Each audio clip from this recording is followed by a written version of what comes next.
C'est le 289. Tu as posé une bonne question. Parce que là, c'est le 276. C'était ça.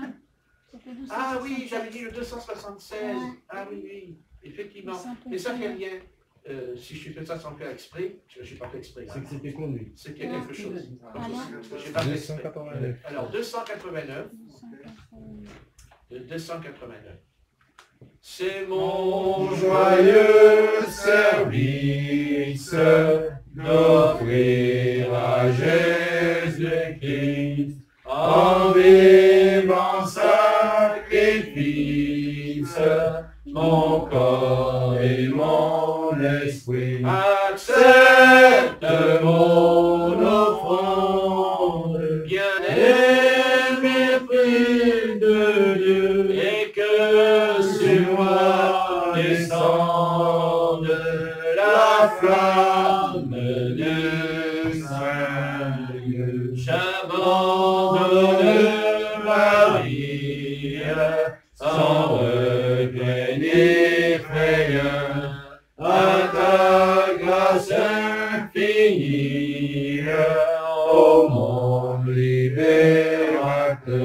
Accepte mon offrande, bien-aimé Fils de Dieu, et que sur moi descende la flamme du Seigneur. Qu'un feu nouveau s'allume par ton amour en moi, et dans mon cœur consume ce qui n'est pas à toi. Accepte mon offrande, bien-aimé Fils de Dieu, et que sur moi descende la flamme du Seigneur. Jésus, sois mon être, par ton sang racheté, à toi seul être, et pour l'éternité. Accepte mon offrande, bien-aimé Fils de Dieu, et que sur moi descende la flamme du Seigneur. Accepte mon offrande, bien-aimé Fils de Dieu, et que sur moi descende la flamme du Seigneur. Qu'un feu nouveau s'allume par ton amour en moi, et dans mon cœur consume ce qui n'est pas à toi. Accepte mon offrande, bien-aimé Fils de Dieu, et que sur moi descende la flamme du Seigneur. Bien Jésus, sois mon maître, par ton sang racheté, à toi seul je veux être, et pour l'éternité. Accepte mon offrande, bien-aimé Fils de Dieu, et que sur moi descende la flamme du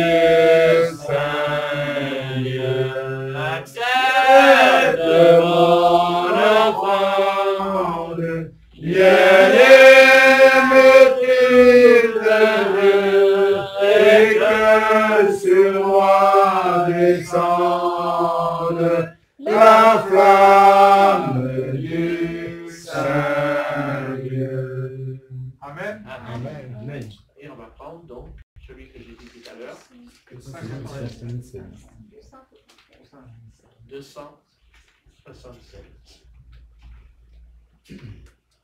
Voilà. 276. Jésus, par ton sang Précieux, enlève mon iniquité. Regarde-moi, Dieu des cieux, dis-moi que tu m'as pardonné. J'ai entendu cœur ouvert, et j'entends ta voix qui m'appelle.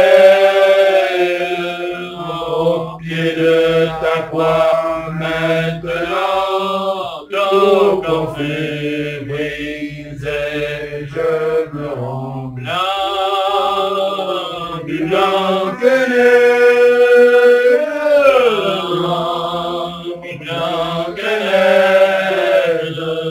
lavé dans le sang de l'agneau, je serai plus blanc que la neige.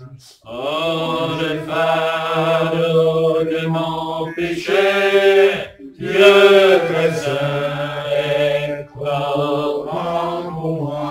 J'ai besoin d'être délivré à cette heure, oh, révèle-moi. Jésus, viens, sois ma délivrance, seul qui peut calmer ma souffrance.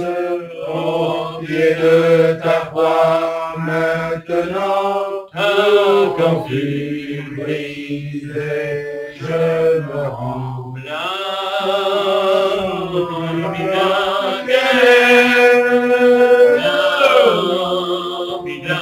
que neige, lavé dans le sang de l'agneau, je serai plus blanc que la neige. Oh Jésus, ton sang précieux a lavé mon iniquité.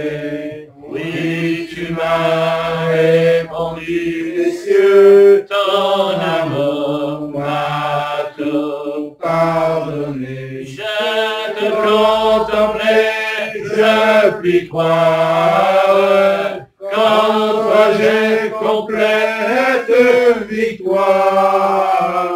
Au pied de ta croix maintenant, je me relève triomphant. Blanc, blanc que neige, blanc que neige, lavé dans le sang de l'agneau, mon cœur est plus blanc que la neige. Blanc, blanc que neige,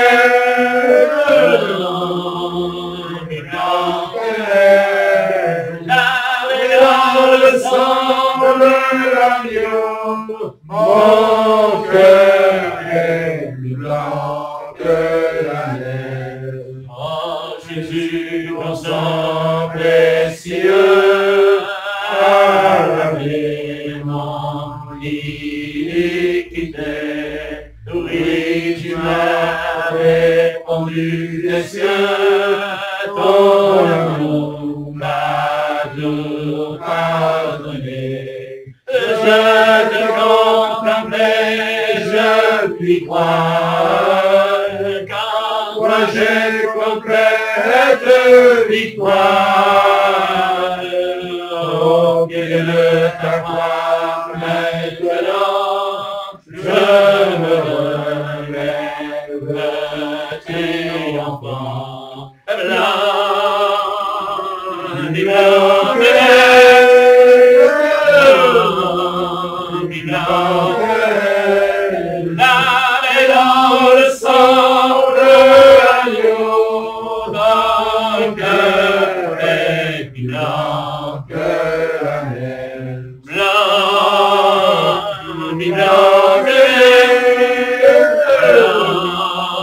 blanc que neige, lavé dans le sang de l'agneau, mon cœur est blanc que neige.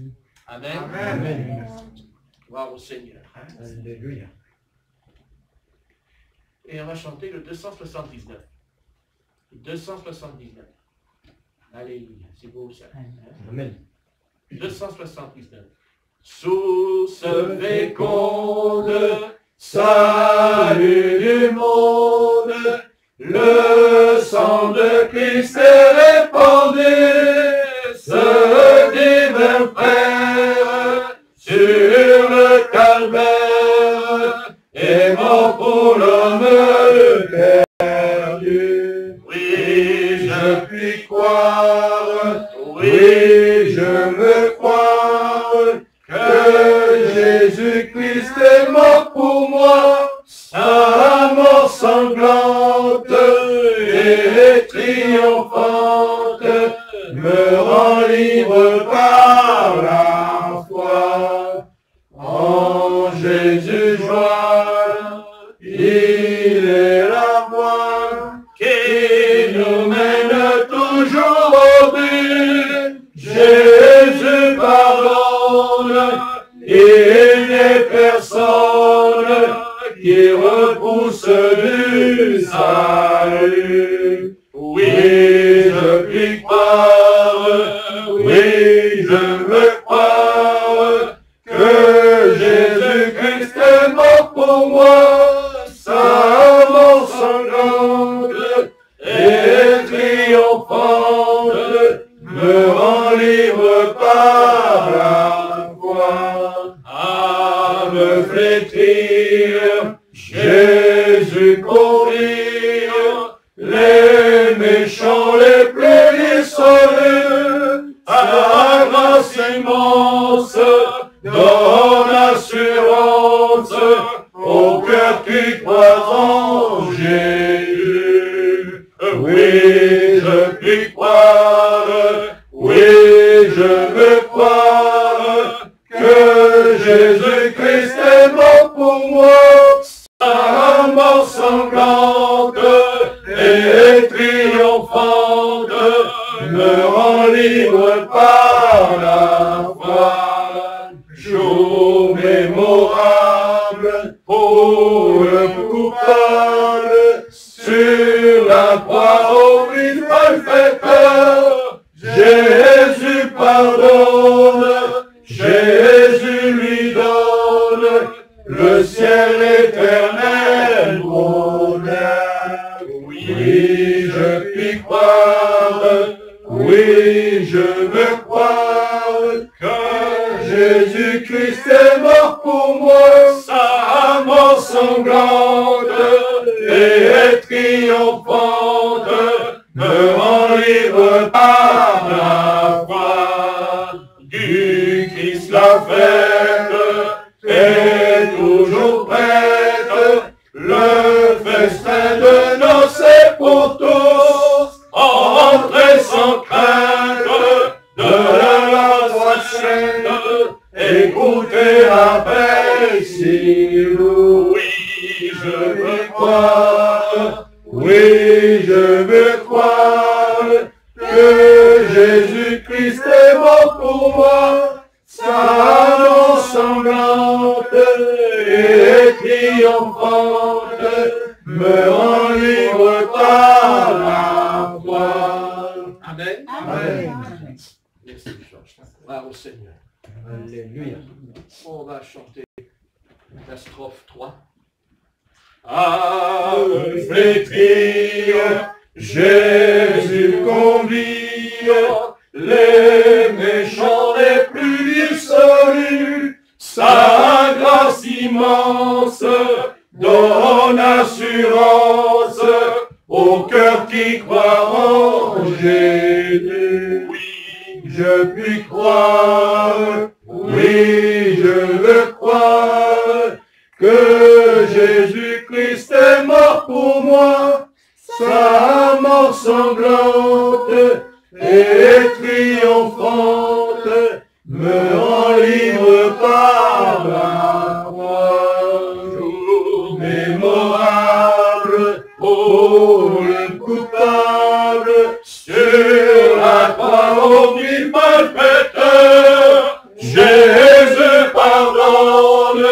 Jésus lui donne le ciel éternel bonheur.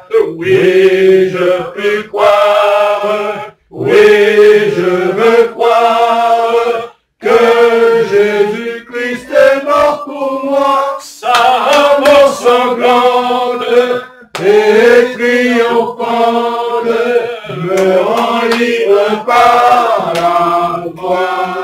En Jésus croire, il est la voie qui me mène toujours au but. Jésus pardonne, il n'est personne qui repousse du salut.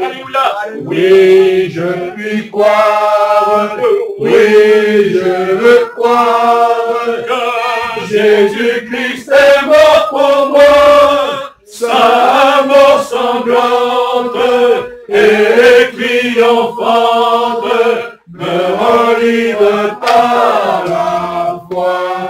Amen. Amen. C'est vrai ça? Alléluia. Parce que si c'est pas vrai, eh bien, si c'est pas vrai, eh bien on n'est pas bien. On n'est pas bien dedans.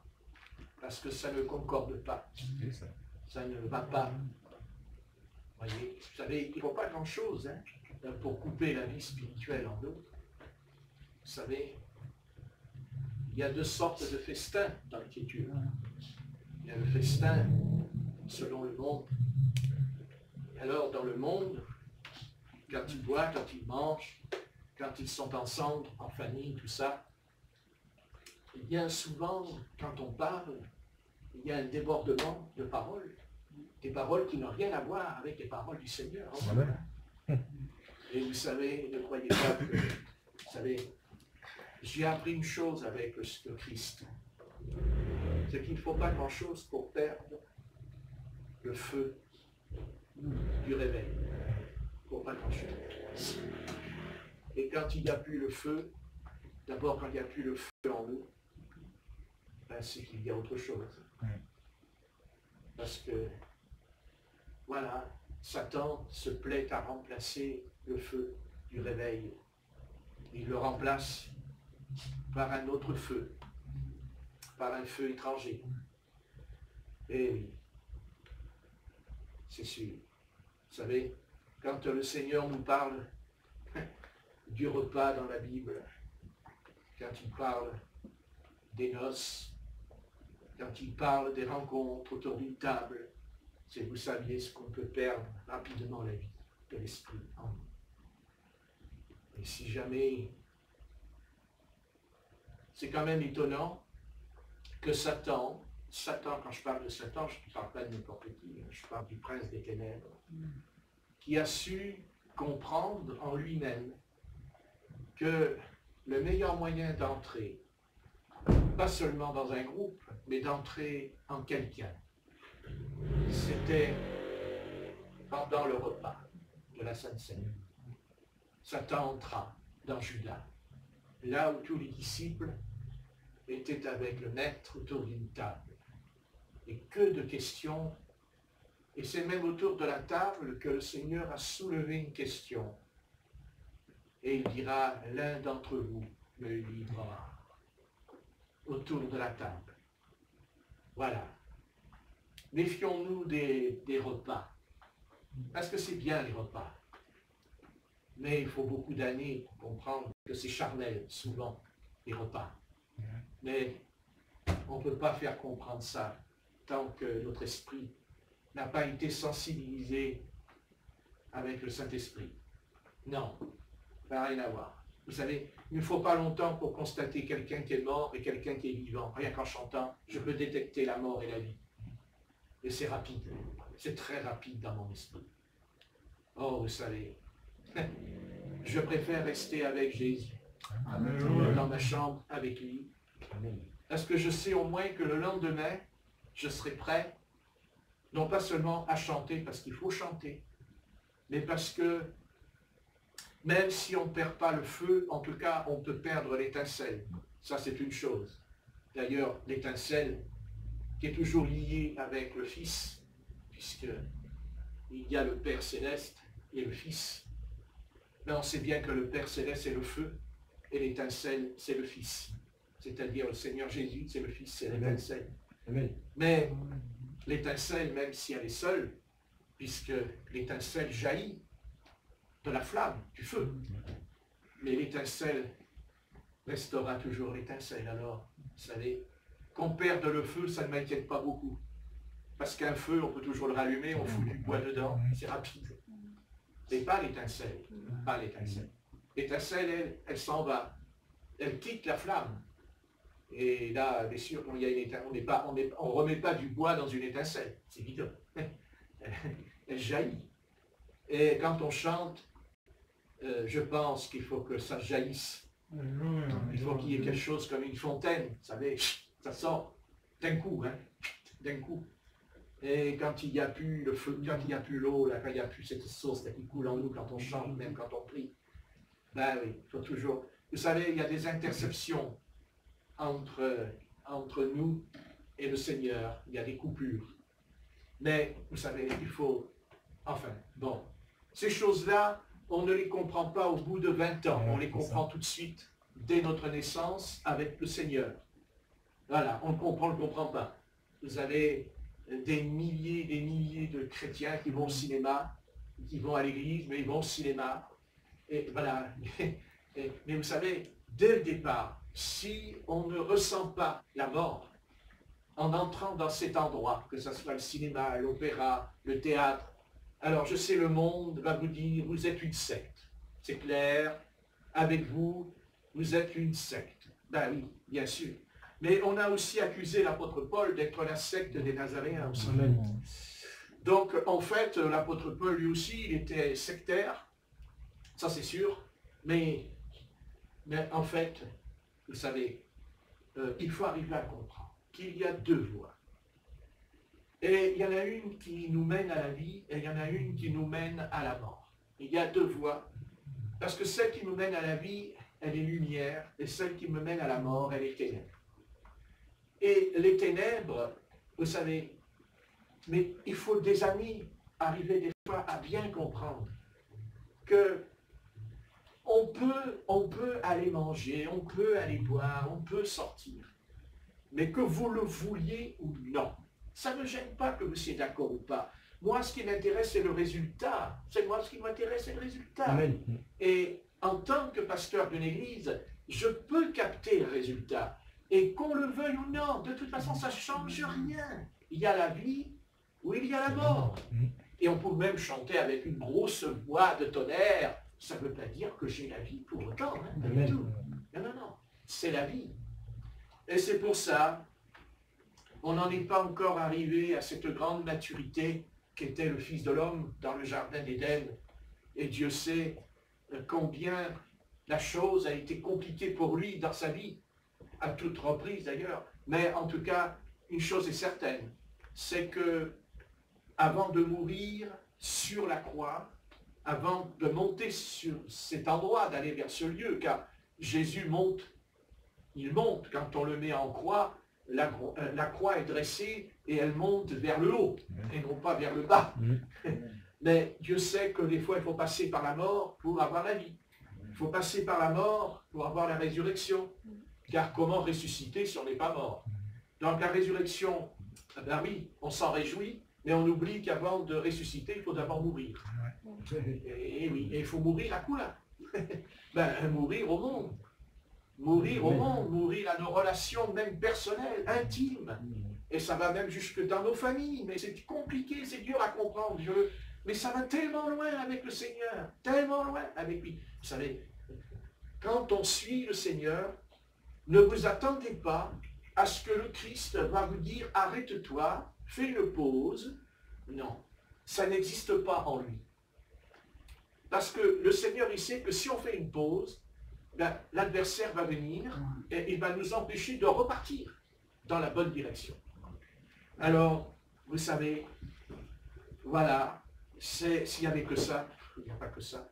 Il y a tant de choses dans cette Église aujourd'hui, tant de choses qu'il faudrait éliminer, abandonner, délaisser. Mais La nature humaine, elle est ce qu'elle est. Et voilà, chacun trouve sa joie là où il pense l'avoir trouvée, cette joie en lui. Mais moi, ma joie, elle est en Christ. Amen. Et jamais auprès du monde, et jamais dans le monde. De toute façon, le monde ne m'intéresse pas. Ne m'intéresse pas du tout. Mais non, pas du tout. Pas du tout. La seule chose qui m'intéresse, d'abord, ce serait que d'abord la première vision qui me vient à l'esprit, moi ce qui m'intéresse le plus, et ça demande bien sûr beaucoup de consécration, c'est le réveil. Parce qu'aujourd'hui, l'Église, elle n'est pas réveillée comme elle le croit. Elle dort, elle est endormie, et c'est bien triste, mais ne regardons pas aux autres, mais regardons à nous-mêmes, et posons-nous la question, est-ce que nous sommes réveillés autant que nous le prétendons? On n'aura pas les deux. On n'aura jamais les deux. C'est un choix. C'est l'un ou l'autre. Et oui. Et des fois dans notre vie, combien c'est difficile de dire non, n'est-ce pas? À certaines personnes, il faut leur dire non. Mais on ne peut pas leur dire non parce que notre âme est tellement prisonnière du moi, car ce qui nous tient, c'est notre moi. Ce moi qui est tellement redoutable. Et des fois même, je pense qu'il est plus redoutable que Satan. Parce que Satan, on peut toujours lui dire « arrière de moi, Satan », n'est-ce pas, au nom de Christ. Mais notre moi, on ne peut pas lui dire « arrière de moi ». Parce que ce moi ne peut être que crucifié à l'intérieur. Et Dieu sait qu'il y a tant de choses à crucifier en nous, bien des choses. Et vous savez, même que nous soyons d'accord ou pas d'accord, ça ne changera rien. Parce que notre âme, en cet instant, pendant que je parle, elle ne se sent pas très bien à l'intérieur, l'âme. C'est l'âme dedans. Et certains chrétiens s'en aperçoivent, et tant mieux pour eux. Pour d'autres, n'ont pas pris conscience encore de certaines choses. Mais peut-être que déjà, en chantant, ou même en priant, je dis, tiens, c'est curieux. Je ne sais pas ce que j'ai, hein, mais je n'ai pas la petite flamme que j'avais autrefois. Je n'ai pas la petite flamme que j'avais il y a quelques jours en arrière. Tiens, c'est curieux. Il y a quelque chose qui ne va pas là. Je chante, mais c'est pas ça. C'est pas ça. Non, c'est pas ça. C'est pas vrai. Et oui, c'est normal. Parce qu'on l'a déjà déteint. On l'a déjà déteint. Et d'éteindre, ça veut dire que nous avons trempé notre veste dans la teinture, n'est-ce pas? Et n'oubliez jamais une chose. Sachez une chose, que toute personne qui n'est pas convertie, que vous le vouliez ou non, de toute façon, sans vêtements, il n'est pas blanc, mais il est noir. Et que si l'adversaire ne peut pas nous avoir dans les choses qui sont grossières, il nous aura par des choses très simples, très subtiles. Bien entendu, nous n'avons pas dit « je renie Jésus-Christ parce que j'ai été là, j'ai fait ça, j'ai dit ça ». Non, mais simplement qu'à un moment donné, quand on chante, quand on prie, quand on essaye là, vous savez, on peut chanter Christ, mais en luttant, en combattant au fond de nous. Ça vient ou ça ne vient pas? Ça vient ou ça ne vient pas? Et puis des fois, quand on est bien dans la bonne ligne, ah, ça vient tout seul. Ça tout seul. L'eau, elle bout. C'est formidable. Parce que, de toute façon, de toute manière, le monde a son odeur. Le monde a quelque chose que voyez, soit nous sommes des chrétiens spirituels ou nous ne le sommes pas. Et le problème, aujourd'hui, c'est que je crois que l'Église du Christ ne sait pas très bien ce qui est spirituel et ce qui ne l'est pas. Et quand elle est confrontée à un choix, souvent, elle ne prend pas le bon chemin. Et elle glisse et elle va du mauvais côté. Et vous savez, le mauvais côté, il est rapide. Et il ne dure pas longtemps, le mauvais côté. Vous savez, dès l'instant que nous ne veillons plus, dès l'instant qu'on ne veille plus, dès l'instant qu'on ne prie plus, je ne parle pas de veiller, de prier de temps en temps, je parle de veiller, de prier. Vous savez, c'est très compliqué des fois, parce que les âmes ne comprennent pas la pensée de Jésus. Elles ne comprennent pas. Vous savez, il y a quelque chose d'incompréhensible, c'est Jésus d'ailleurs, de Nazareth. C'est qu'on vient lui dire un jour, tu sais, Lazare est mort. Lazare est mort. Il répond, il n'est pas mort, il dort. Voilà. Bon. Le Seigneur dit, allons le réveiller. Ah, ça alors. Hein. Seulement le problème, c'est qu'il n'y a pas été tout de suite. Il n'y a pas été sur le moment. Il n'y a pas été sur le champ. On lui a dit, mais il n'y a pas été. Amen. Il n'y a pas été. Et c'est là l'ambiguïté, c'est qu'il y a certaines âmes qui sont proches de nous, même de notre famille, qui vont nous dire des choses. Non pas qu'elles sont, elles n'ont pas de mauvaises intentions envers nous. Mais le Seigneur qui est esprit, qui est en nous, il dit, donc, tu m'as demandé, hein, si c'est ma volonté, tu m'as consulté, mais ça ne nous viendra même pas à l'esprit. Mais enfin, pasteur, on ne va quand même pas à chaque fois consulter le maître parce qu'il y a ceci, parce que... Mais si, Amen. Et il faut consulter. Seulement, ce n'est pas vous qui allez consulter, c'est l'homme intérieur, c'est l'homme spirituel qui doit consulter la volonté du Père Céleste. Mais ça nous passe au-dessus de la tête, ça vous vous rendez compte. Mais vous savez, enfin, frère prêtre, on t'aime bien, mais alors arrête. Ne me parle pas de ça, c'est trop dur. Mais non, c'est pas dur. C'est dur parce qu'on ne veut pas obéir. C'est ça. C'est toujours dur quand on ne veut pas obéir. Et Dieu, à maintes reprises, nous fera comprendre, ou nous le fera comprendre par différents... Mais c'est clair. C'est clair. Vous savez, même le visage, le regard, les yeux, ils changent d'un coup. C'est pas pareil. Non. Oh non, ne la fait pas quand même. Non. Et pourtant, il n'y a rien de mal. Alors, il a fait de mal. On n'a pas été dans des péchés d'abolition, de désolation. Mais le Christ, lui, ne s'occupe pas de savoir. C'est pas ça qui l'intéresse. Ce qui l'intéresse, c'est que le Seigneur, c'est comme les Juifs, quand ils sortent le texte de la loi de Moïse. Ah, tu ne commettras point d'adultère. Ah oui, l'Éternel. Il a dit, tu ne commettras point d'adultère. Oh, que c'est terrible l'adultère. C'est terrible. Bah, évidemment, c'est surtout terrible pour celui qui le fait. C'est sûr. Hein?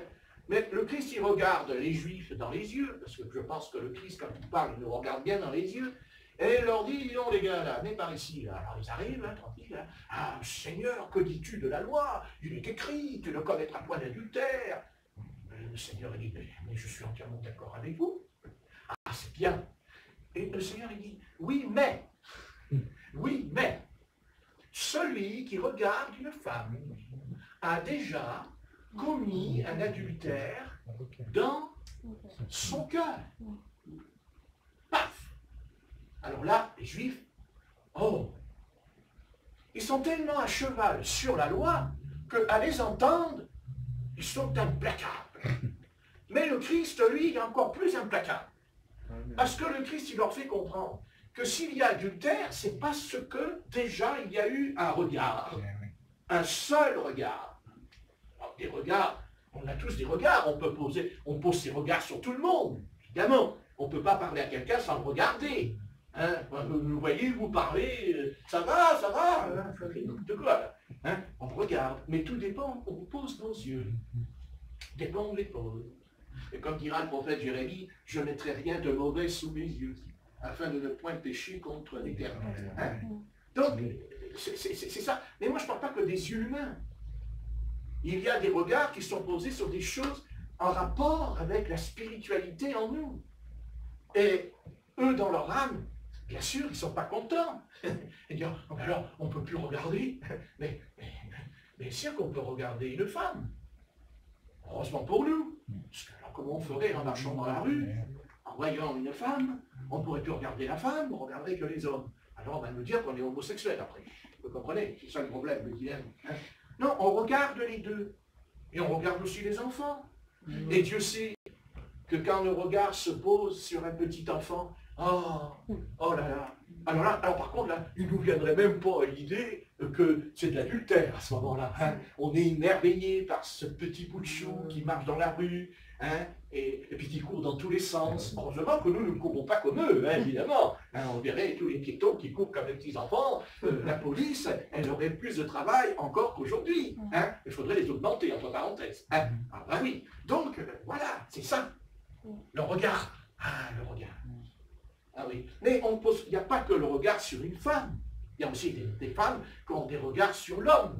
Alors bien sûr, elles ne veulent pas l'admettre, mais au fond d'elles-mêmes, elles chassent. Disent, oh non, c'est pas possible. Non. Mais la pensée, elle y est quand même par moments dedans. Vous voyez? Il y a quelque chose qui travaille là, en silence, c'est lointain. Mais ça travaille, ça œuvre.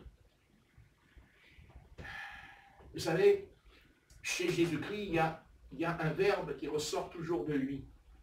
C'est le verbe chasser. Chassons, chasser. Chassons. Chasser, ça veut dire mettre dehors. Hein? Ça veut dire expulser. Ça veut dire hors d'eux. Voilà. Je chasse.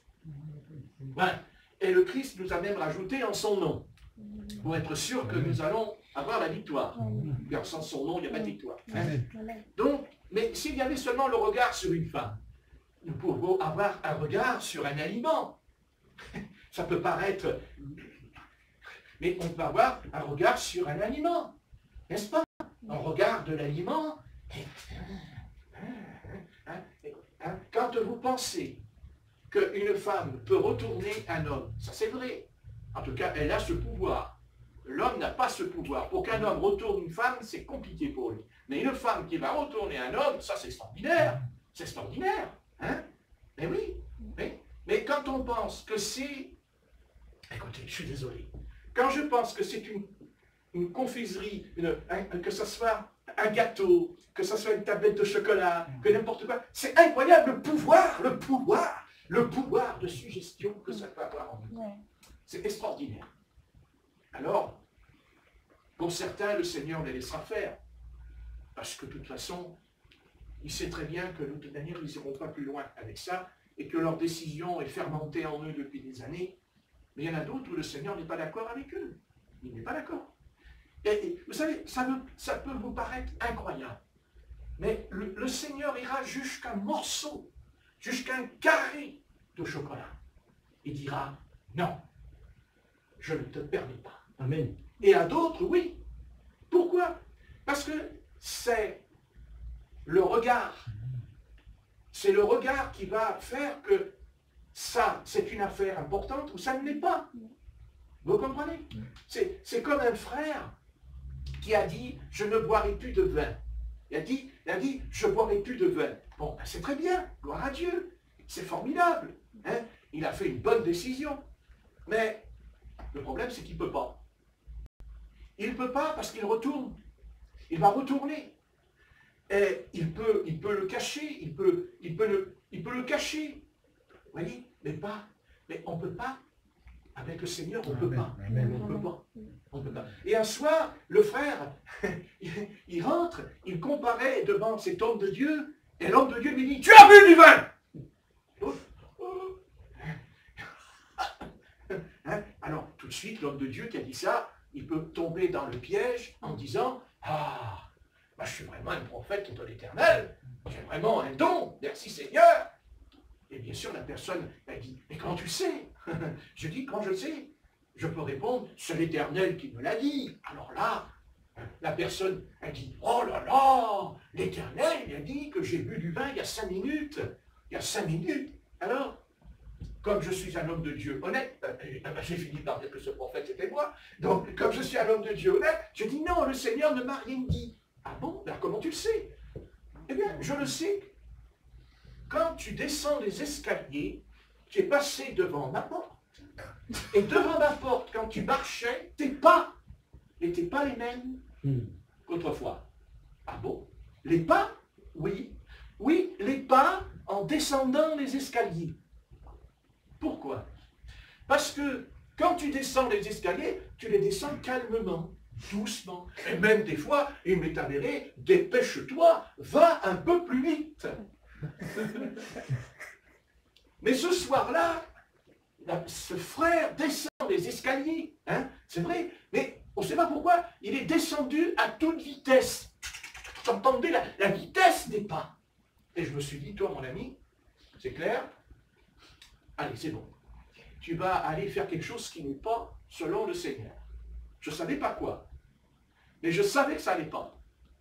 Ça ne colle pas. Et puis finalement, quand il revient, il comparait, voilà, il comparait, il a devant, voilà. Et je lui ai dit, ben, t'as vu du vin. Alors, on pourrait dire, t'es un prophète. Premièrement, je ne suis pas un prophète, et loin de là, je suis un frère en Jésus-Christ, pas plus et pas moins, ça me fait déjà pas mal d'être frère, ça n'a pas été compliqué d'être un frère en Christ, parce qu'il faut marcher droit. Mais en plus, j'ai dit non, c'est parce que tu sens le vin. Ah, je sens. Et il nous dit, et pourtant j'ai bu un coca avant de te voir, pour effacer l'odeur. Mais le coca, c'est pas du vin. Et le vin, c'est pas du coca. Parce que le vin, ça sent. Pas parce qu'il est dans la bouche, mais parce qu'il est dans l'estomac.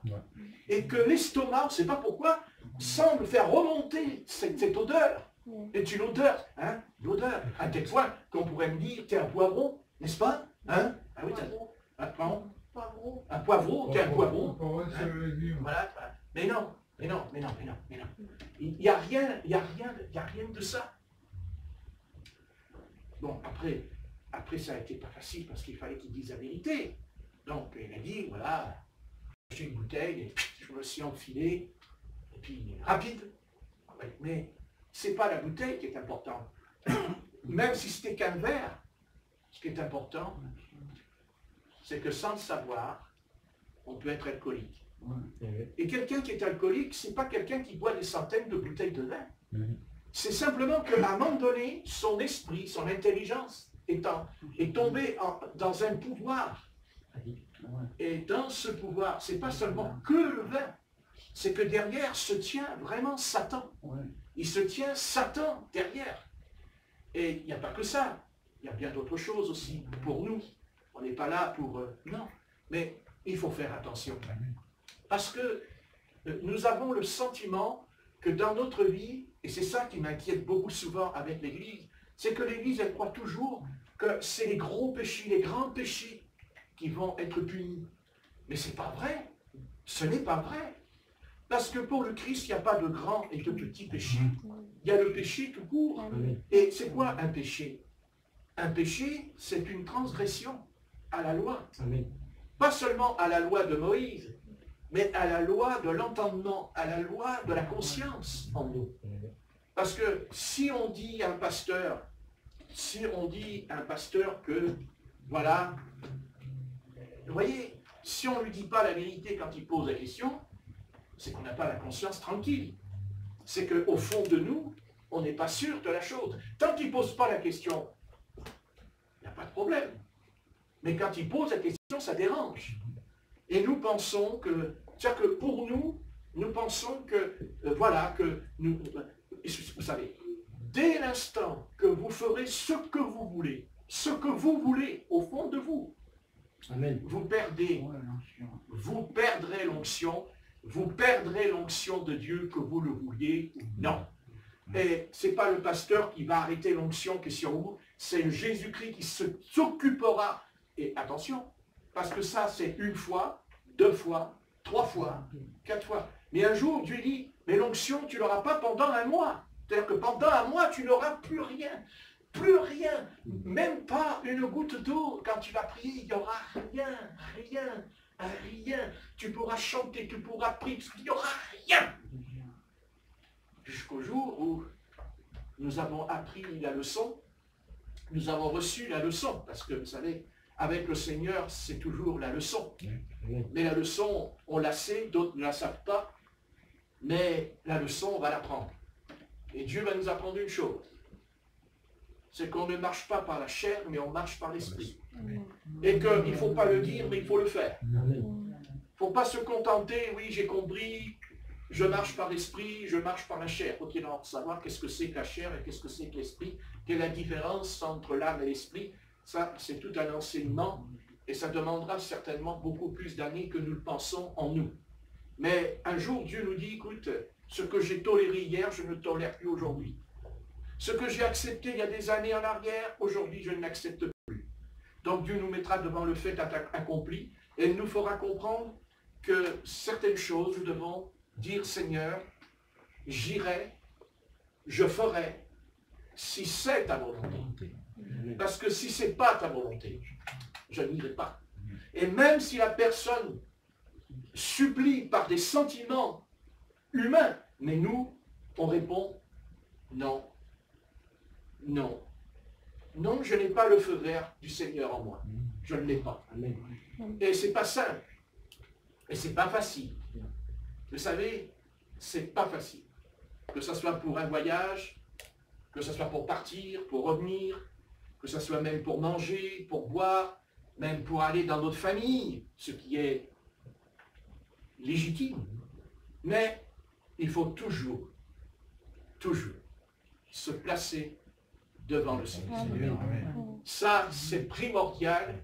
Et tant qu'une âme n'a pas compris cette chose, elle n'avancera jamais, jamais, elle n'avancera dans l'esprit du Seigneur.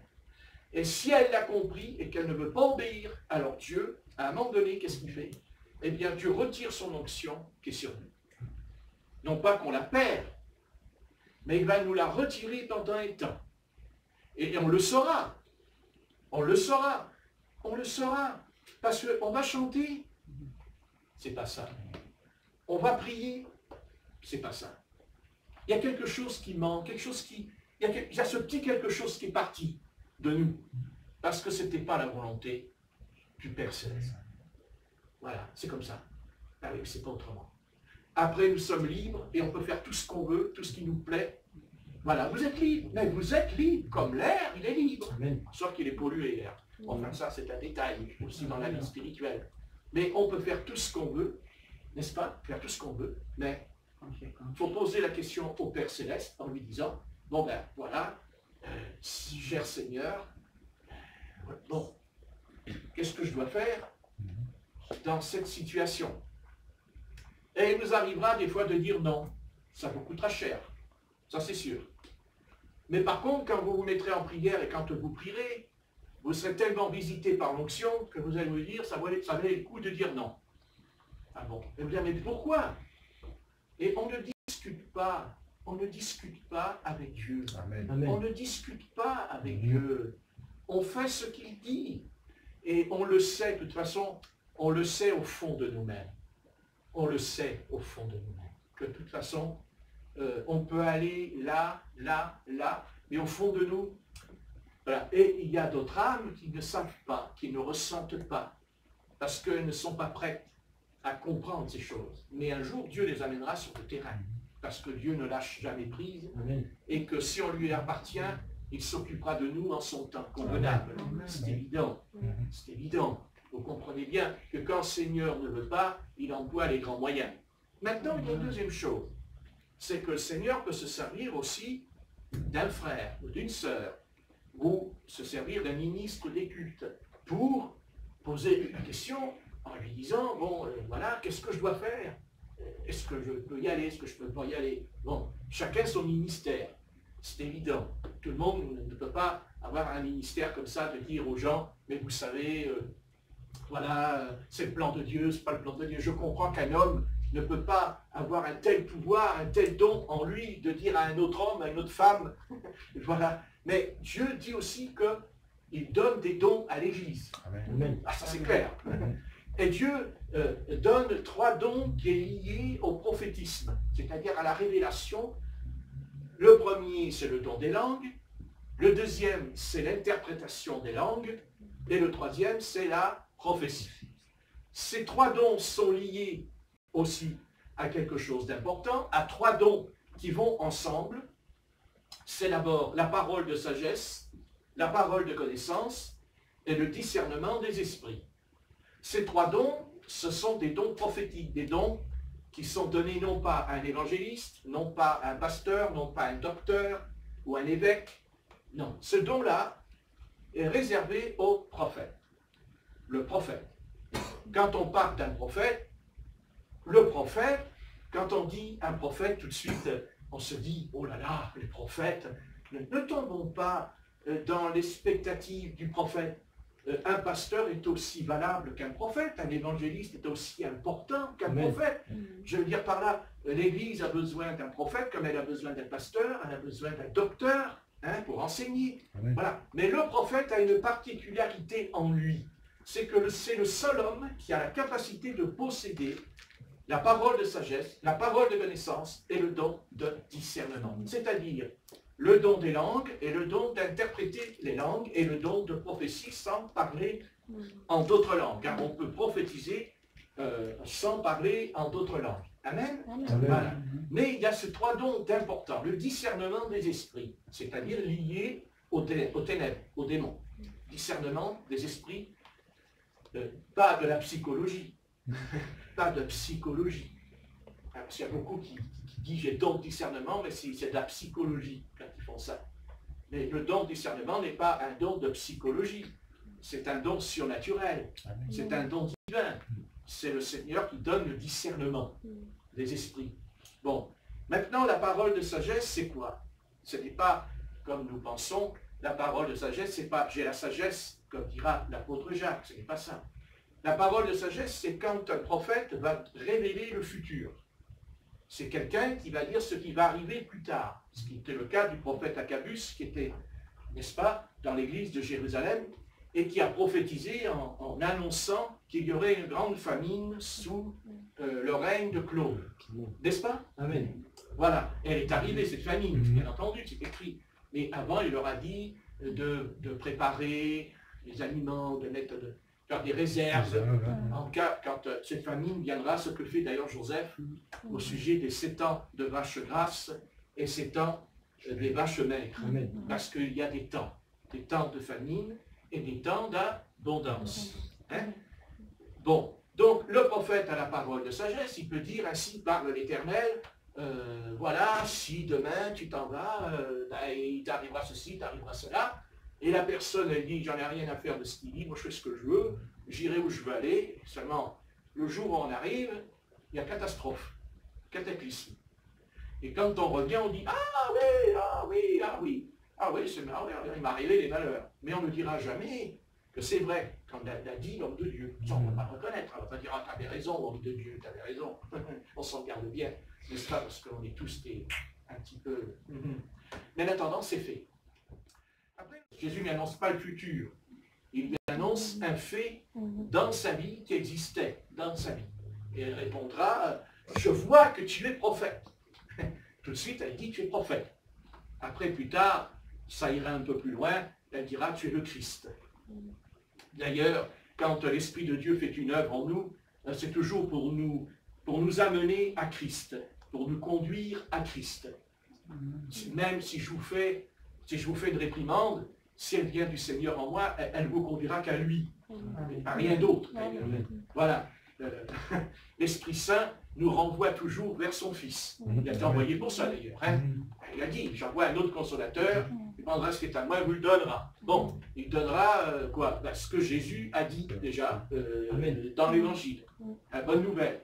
Bon, et après, bien sûr, il y a cette parole de discernement, le discernement.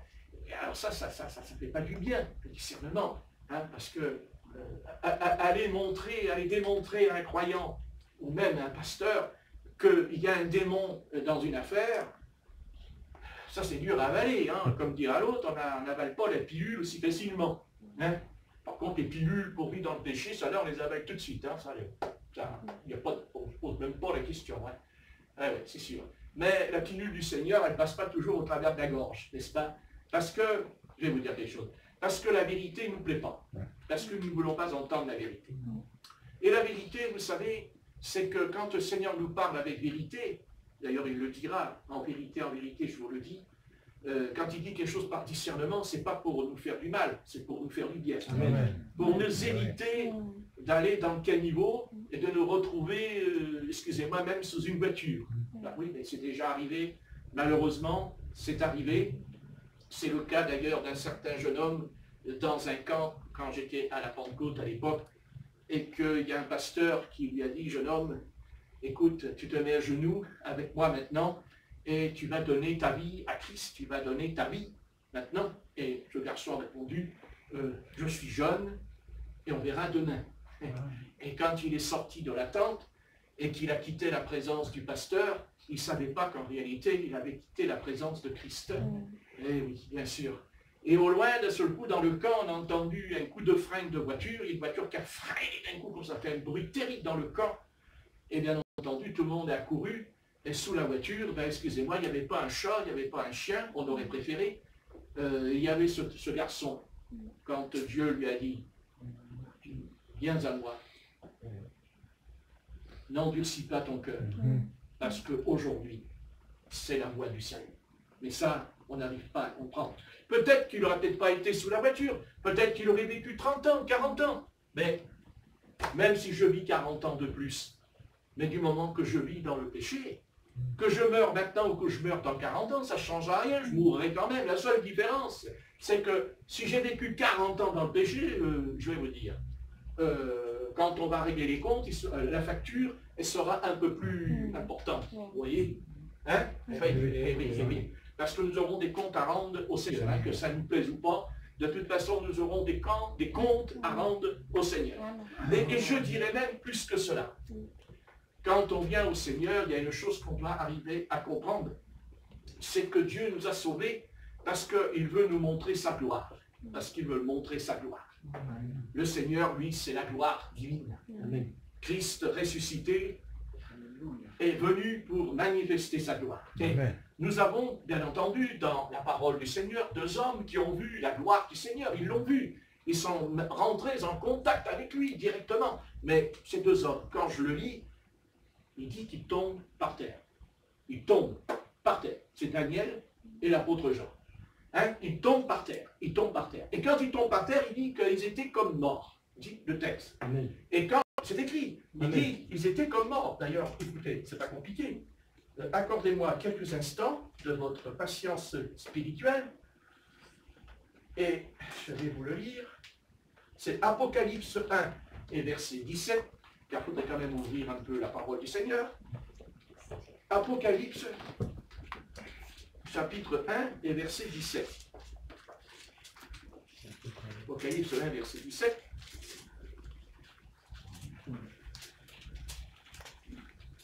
Apocalypse 1, verset 17.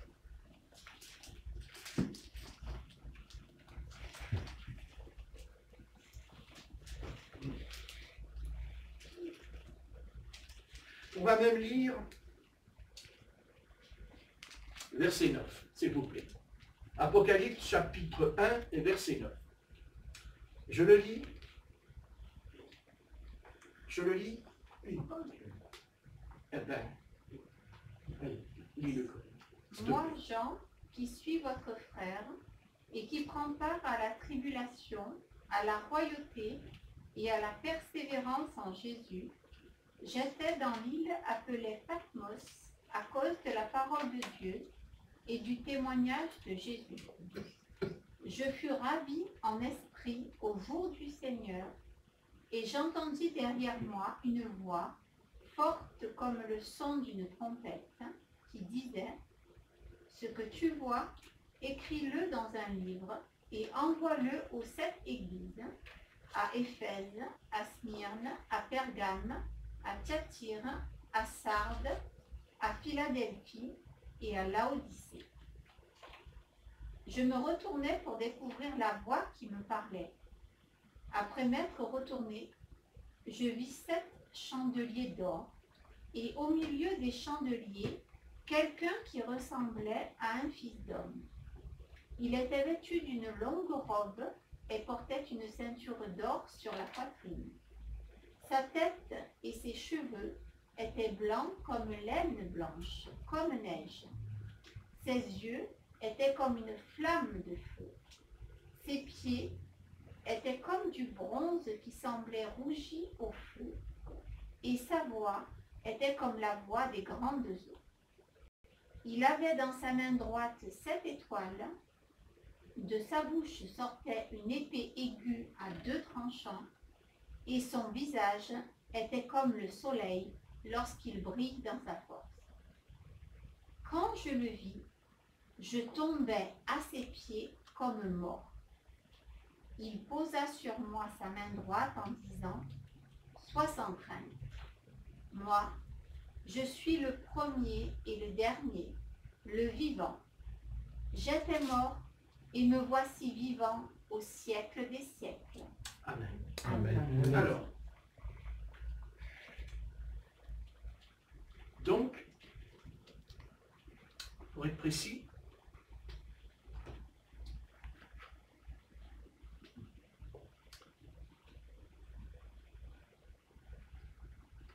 Donc,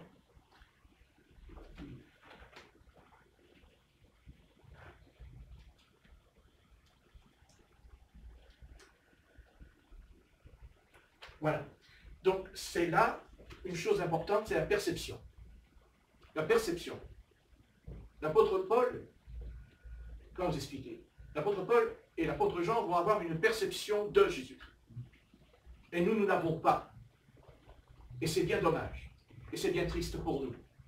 Mais on l'aura, bien entendu, quand nous irons dans le ciel. Car c'est lui qu'on verra. Et personne d'autre. Ça, c'est clair. Vous ne verrez pas le Père Céleste. Ça, vous ne le verrez pas tout de suite. D'abord parce qu'il est entouré par des séraphins. Et que déjà, pour s'approcher des séraphins, c'est compliqué pour nous. Parce que nous sommes pécheurs. Mais par Jésus-Christ, nous le verrons. Ça, nous verrons Jésus-Christ. Et nous le verrons tel que l'apôtre Jean le décrit ici, dans l'Apocalypse. Donc, il nous envoie une perception. Et cette perception, Dieu l'avait déjà envoyée à un homme dans l'Ancien Testament. Un homme a eu une perception et a été loin dans sa pensée. Et cet homme est venu avant Moïse. Elle existait avant Moïse.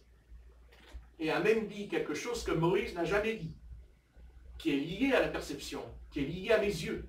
Car là, nous parlons des yeux. Hein? L'apôtre Jean a vu de ses yeux. Bien sûr, il n'est pas mort encore. Il n'est pas mort, il n'est pas dans le ciel. Il est vivant. Donc il le voit avec ses yeux physiques. Et non pas encore avec des yeux spirituels, mais physiques. Ceci nous conduit à Job au chapitre 23. Et du verset 8 à 9, nous allons lire ce que Job a déclaré après avoir vu l'Éternel dans une tempête, dans un tourbillon qui est entré dans sa chambre. Une tornade, on va dire. Hein? Dieu est venu dans une tornade devant Job. Job, chapitre 23, versets 8 à 3. 8 à 9. Pardon, 8 à 9. Job 23, 8 à 9. Voilà. Et je vais demander à Georges de le lire, s'il te plaît. Chapitre 3. 23. Je viens de le dire. Donc, tu n'avais pas trouvé. Mettez à mouiller la feuille. 23. La foi. Donc, Job 23. 8 et 9, ok. Voilà, tu me le lis, s'il te plaît. Volontiers. Mais si je vais à l'Orient, il n'est pas. Il n'y est pas. Si je vais à l'Occident, je ne le trouve pas. Et il occupait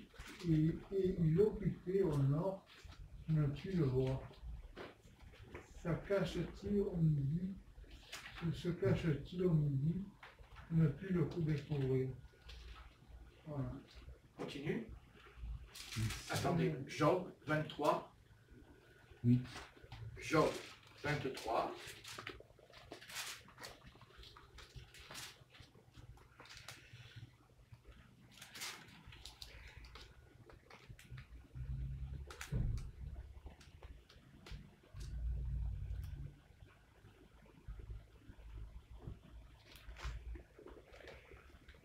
Bon. Alors, c'est Job 23. Bon, il dit quand même, mais si je vais à l'Orient, il n'y est pas. Si je vais à l'Occident, je ne le trouve pas. Est-il occupé au nord, je ne puis le voir. Se cache-t-il au midi, je ne puis le découvrir. Voilà. Donc, je voulais le lier à un texte où il dit, je sais que mon Rédempteur est vivant. Le vivant, amen. Je sais que mon Rédempteur est vivant. Quand il dit je sais que mon Rédempteur est vivant, il veut dire par là que je le vois. Je le vois. J'ai oublié, je ne peux pas savoir si le Seigneur est vivant si je ne l'ai pas vu. N'est-ce pas? Donc, c'est la perception que Job a eue. J'avais un autre texte, mais je ne l'ai pas trouvé. Enfin, dans Job, il dit que ce soit au nord, que ce soit au sud, à l'est ou à l'ouest, que vous voulez. Job dit il n'y est pas. Il n'y est pas. Parce qu'il serait occupé. Hein? Voilà. Se cache-t-il? Est-ce que Dieu se cache? C'est ça la question. Est-ce que Dieu se cache? Et s'il se cache, je ne puis le découvrir. Je puis le découvrir. Il sait néanmoins quelle voie j'ai suivie. Il sait quelle voie j'ai suivie. Donc, cette voie que je vais suivre, c'est la voie du Seigneur Jésus-Christ que je verrai. Parce que pour l'instant, on ne le voit pas encore. Parce qu'il est invisible à nos yeux. Parce que nos yeux sont physiques. Mais un jour, on le verra avec nos yeux spirituels. On le verra. Amen. Ceci dit, il n'est pas dit qu'on ne peut pas le voir, puisque Jean l'a vu tout en étant dans son corps humain. Amen. Ce qui est le cas aussi de l'apôtre Paul. Quand il dit, est-ce dans mon corps, hors de mon corps, que j'ai été ravi au 3e ciel, c'est-à-dire dans le paradis. Donc, une chose est certaine, c'est que Jésus-Christ, on le verra. Mais on le verra comme il est décrit dans l'Apocalypse. Amen. Et bien sûr, quand Jean, ou même Daniel, ont vu le Seigneur, ils tombent par terre comme morts. Il dit comme morts. Et pourtant, ils sont sauvés. Ils sont sauvés, ils appartiennent à l'Éternel.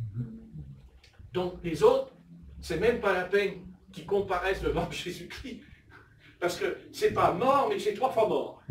Ça c'est clair. C'est clair.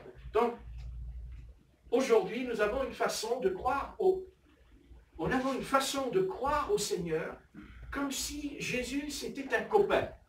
Un copain. Vous savez ce que c'est qu'un copain? On lui tape sur l'épaule, tu es mon copain. Mais Jésus de Nazareth, c'est pas un copain. Amen. Certes, c'est un ami.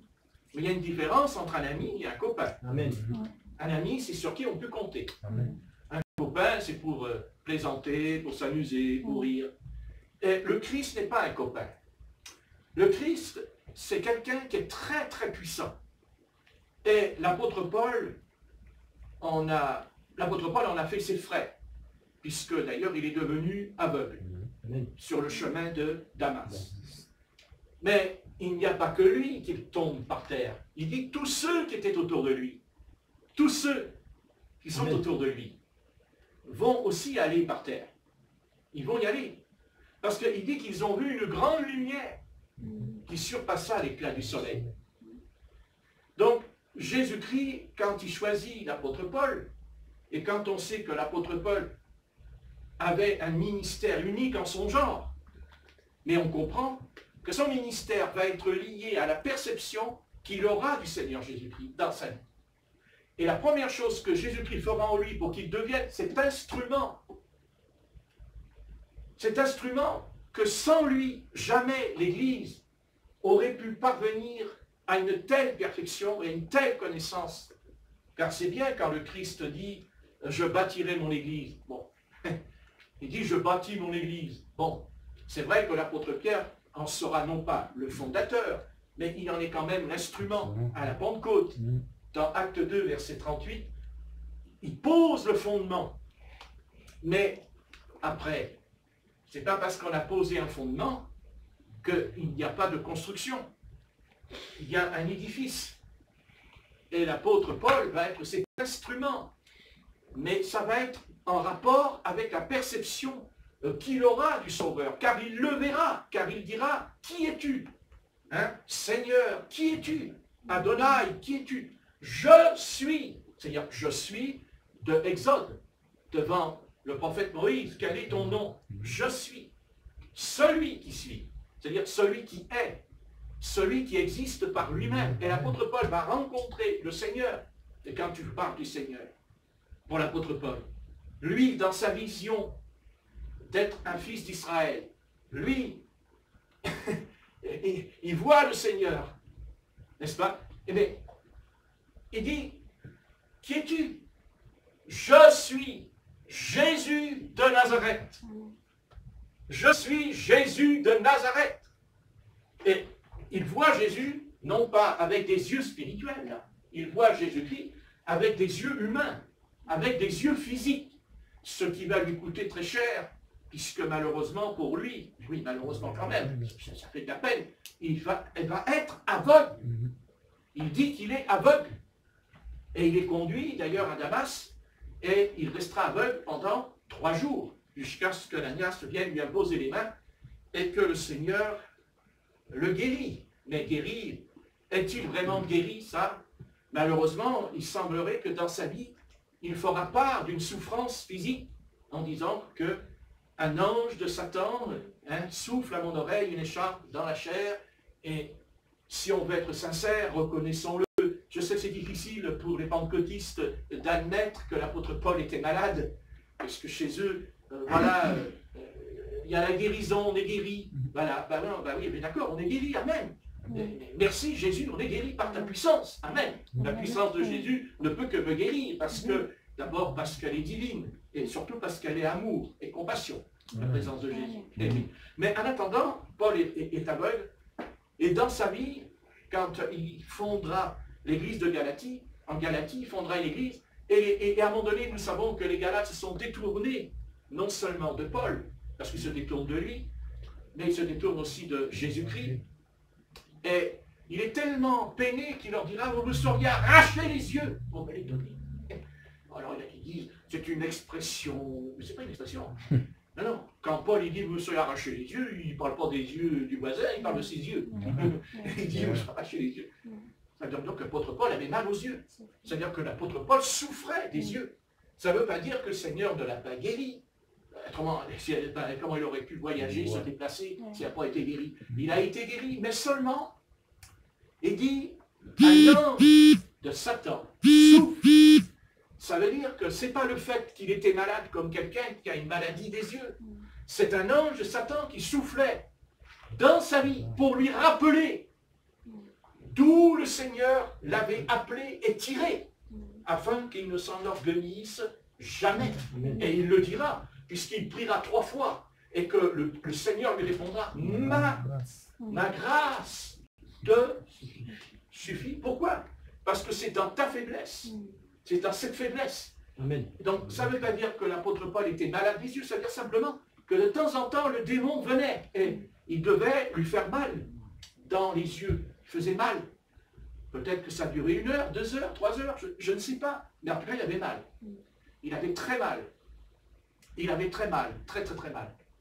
Donc, je veux dire par là que, vous voyez, si un homme comme l'apôtre Paul, qui connaissait la loi de Moïse, qui était pharisien, fils de pharisien, qui a été élevé, grandi au pied de Gamaliel, qui dit, j'ai pratiqué la loi, j'étais zélé pour la loi, mais il dira plus loin, mais sans intelligence. Mais enfin, c'est bien de sa part. Au moins, il a reconnu qu'on peut être zélé, mais pas être intelligent. C'est bien. Comme beaucoup de chrétiens aujourd'hui, ils sont très zélés, mais est-ce qu'ils sont intelligents? Ça, j'en suis pas sûr.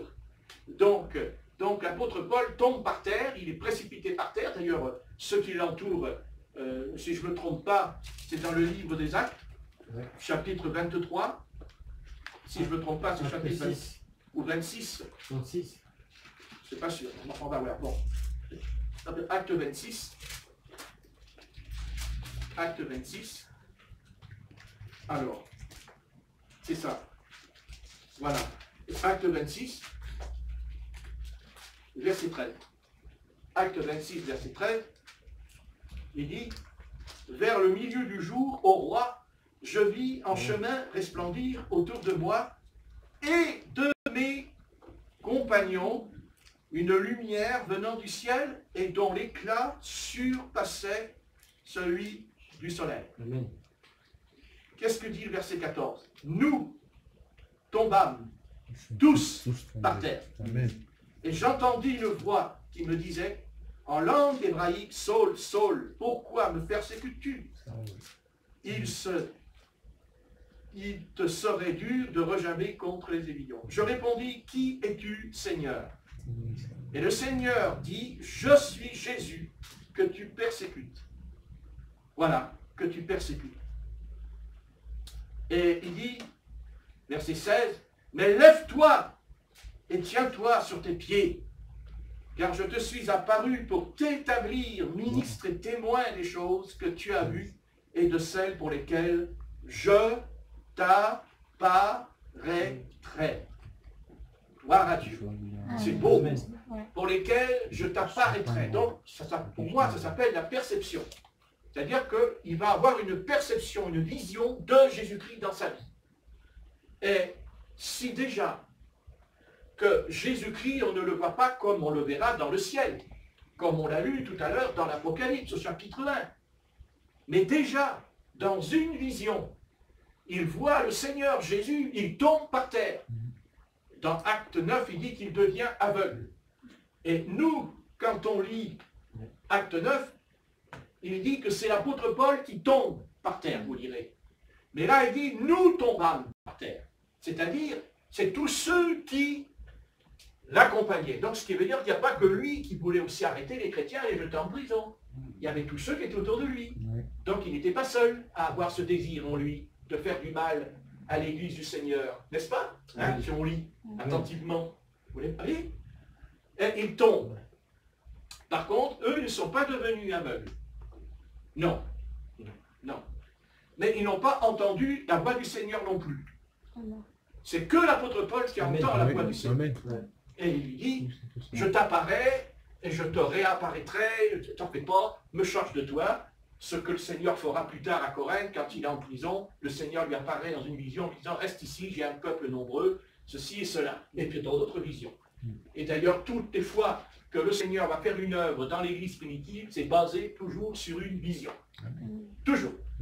Même l'apôtre Pierre, quand il va chez Corneille, il dit, bon, ah bah tiens, je vais aller chez Corneille, je vais annoncer la parole du Seigneur, c'est Dieu qui m'envoie, Dieu m'a parlé. Vous savez, toutes les histoires aujourd'hui dans les églises, Dieu m'a parlé, Dieu m'a dit, et puis Dieu n'a rien dit du tout.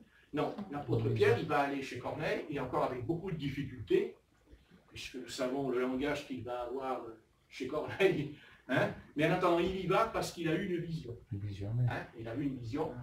Il a vu une nappe qui descend du ciel avec des animaux impurs dedans. Hein? Bien sûr, on pourrait s'arrêter quelques instants sur cette nappe. On sait très bien que c'est l'Église. Hein? C'est l'Église, la tente d'assignation, comme dans l'Ancien Testament. Et on est au regret de dire au monde, on est au regret de dire aux païens, comme nous l'étions nous aussi autrefois, que nous étions possédés par des démons. Il dit les quadrupèdes, les reptiles, et ce sont des démons, qui d'ailleurs on retrouvera même dans l'Ancien Testament, au sujet dans une chambre où il y avait toutes sortes, avec Ézéchiel, toutes sortes toutes sortes. Donc quand Jésus-Christ vient, il chasse les démons, il chasse les ténèbres. Et avant de nous convertir, nous avions les ténèbres. Et oui, nous avions les ténèbres. Qui nous empêchaient de voir le Christ, qui nous empêchaient de le connaître, de parler avec lui. Parce que nous, on ne le voit pas, le Seigneur, mais on parle quand même avec lui.